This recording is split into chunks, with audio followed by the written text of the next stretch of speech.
সাত সকালে বরানগরে shoot out. Tram ডিপোয় কর্তব্যরত এক কর্মীকে লক্ষ্য করে গুলি, তবে তা লক্ষ্যভ্রষ্ট হওয়ায় প্রাণে বেঁচেছেন তিনি। তবে গুলির বারুদের আঘাতে আহত হয়েছেন তিনি। অভিযুক্তরা পলাতক।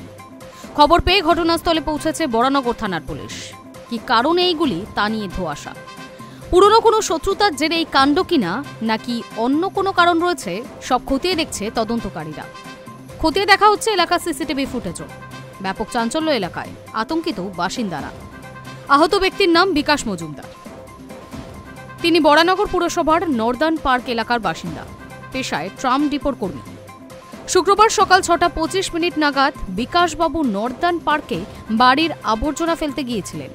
অভিযোগ, সেই সময় দুই দুষ্কৃতী বাইকে এসে তাকে লক্ষ্য করে গুলি চালায়। বিকাশবাবু রাস্তায় পড়ে গেলে গুলি লক্ষ্যভ্রষ্ট হয়। গুলির বারুদে আহত হয়েছেন তিনি। জানা গিয়েছে, বাইকে আসা দুই যুবক গুলি চালিয়ে বেলঘড়িয়া এক্সপ্রেসওয়ে ধরে চম্পট দেয়। তাদের মাথায় হেলমেট ছিল। ঘটনার পর খবর যায় থানায়। কিছুক্ষণের মধ্যেই পুলিশ এসে তদন্ত শুরু করে।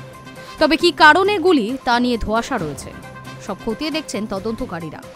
ঘটনাকে কেন্দ্র করে এলাকায় ব্যাপক উত্তেজনা ছড়ায়।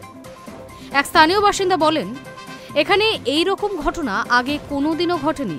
সকালে ময়লা ফেলতে গিয়েছিলেন বিকাশ, সেই সময়ই চলে গুলিতে। ছেলেগুলি পালিয়ে যায়, ওদের মাথায় হেলমেট ছিল।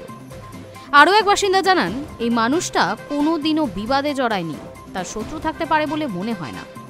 বারুদ ছিটকে আহত হয়েছেন তিনি। পুলিশ ঘটনার তদন্ত করছে।